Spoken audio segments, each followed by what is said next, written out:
Good morning, SHunSHiners and possibly SHunSHaters.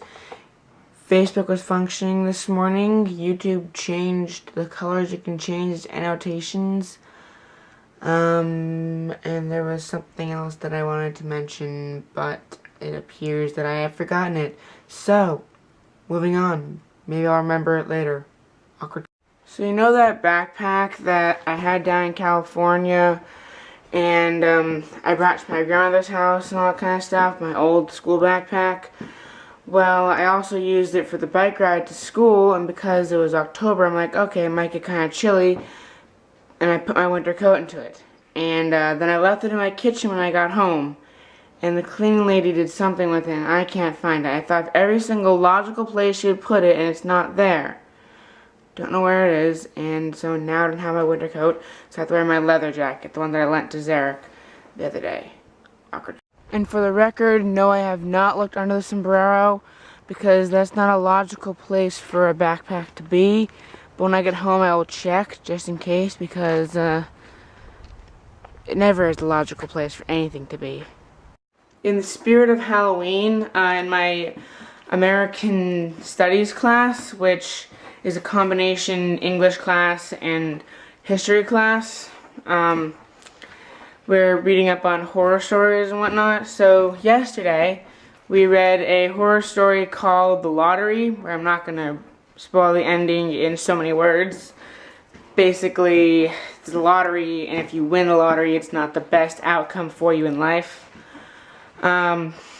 Basically, so that happened yesterday. Then today, when we get into class, we had an essay we had to write in our journals, a 2-paragraph essay on why it was a good horror story, The Lottery.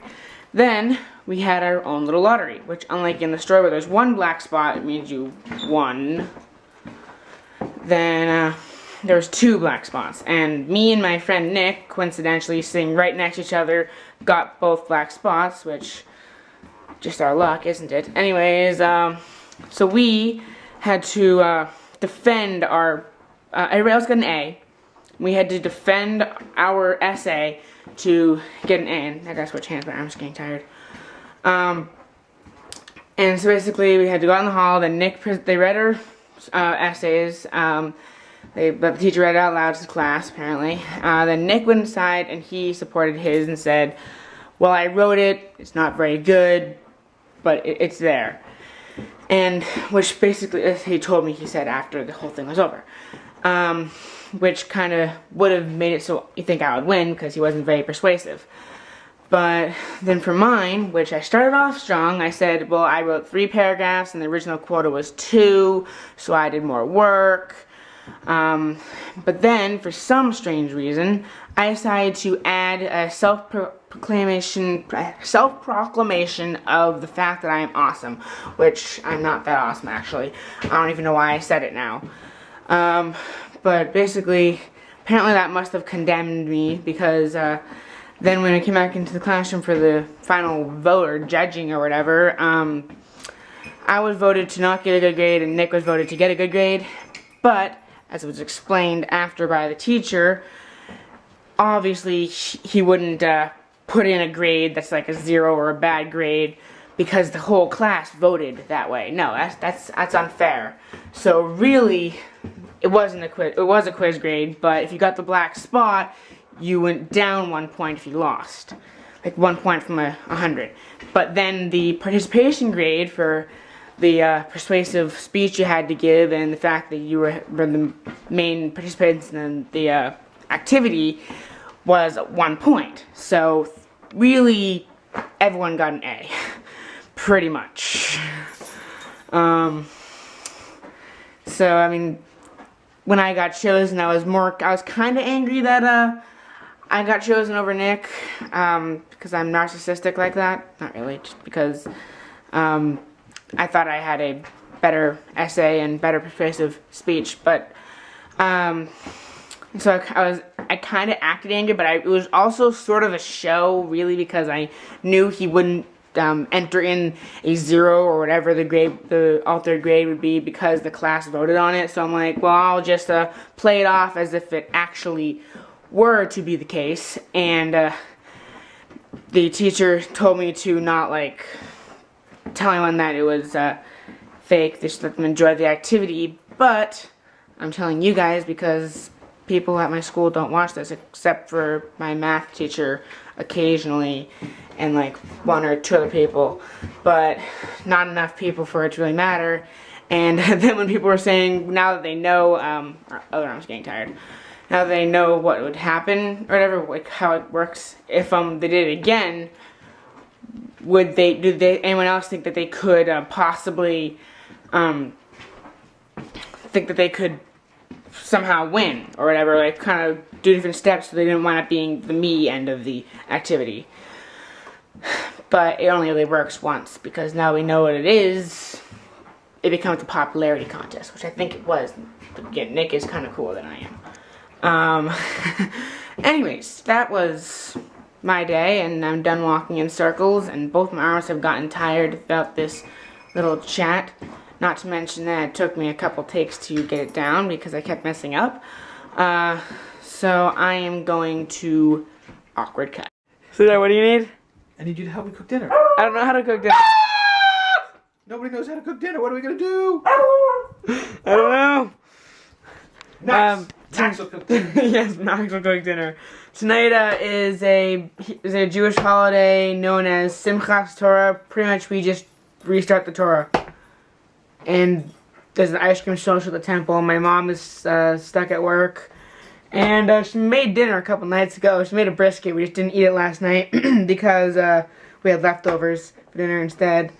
But yeah, so me and my dad are gonna go to shul or temple or whatever, and help out with the ice cream social, which is fun because you get to eat ice cream and socialize and stuff. So Dad, why are you frying your food? Isn't it already cooked? I'm not frying it. I am reheating it. You can't use a microwave? No. I don't want to denature the proteins any more than they are. Oh. There you have it. I think it's faster, so I cooked mine in the microwave. Because microwaves are awesome. Before I leave for shul, I just want to say there is the backpack I was looking for that had my winter coat in it. Both me and my mom passed right by it because when the lights are off, it's hidden in the shadowy corner. So that's all I want to say. But I still think I'm gonna wear this leather jacket to remember to clean my sweatshirt because people seem to like the leather jacket. Apparently, they're like, "Hey, nice leather jacket, Ben," and all that kind of stuff. So, wearing leather jacket until I get around to cleaning my sweatshirt. Doors and windows on. I call shotgun. Oh wait, it's a 2-seater. Never mind. I still get shotgun. Oh, Simchas Torah. Once you go into the service and the klezmer band starts playing, it's very hard to sneak away and try to set up the ice cream social. I had to go up there to count how many people there were, and I got caught up with the klezmer band and had to wait until people were distracted to sneak away without them wondering where I was going. I almost sweared there, sorry. Wondering where I was going. So, now I'm back. Did you get my text? Yeah. Okay, I kind of got caught up with the klezmer band and stuff, and I'm gonna stop recording now. I'm not sure you can hear me over the music, but we're here at the Simchas Torah's ice cream social. You can have any flavor you want as long as it's vanilla. So we, well, I don't know what that was about. Anyways, so we've been home for a while. We got back about an hour or so ago, and I remembered that I had some homework that I thought I had finished, but I didn't. Yay! Doing that now, and I have to get back to it before I have to go to bed. So, and finished with 5 minutes to spare until bedtime. What can I do for 5 minutes? I could twiddle my thumbs, I guess. See you in 5 minutes. And 5 minutes have passed. Nothing really happened. Good night, whoever's watching this. See you tomorrow. Well, I won't see you, but you will see me. Cue outro. There's a vlog on the web featuring Ben Stock that every day as he walks and talks. If you're Bigfoot in the woods or producers in LA, you should stop all your shit and watch SHunSHineSHate. SHunSHineSHate. SHunSHineSHate. Has nothing to do with Florida, but it's great. If you can't wait, don't get irate. Just stay in your sheet, cause it's SHunSHineSHate. I won't see you, you will see me.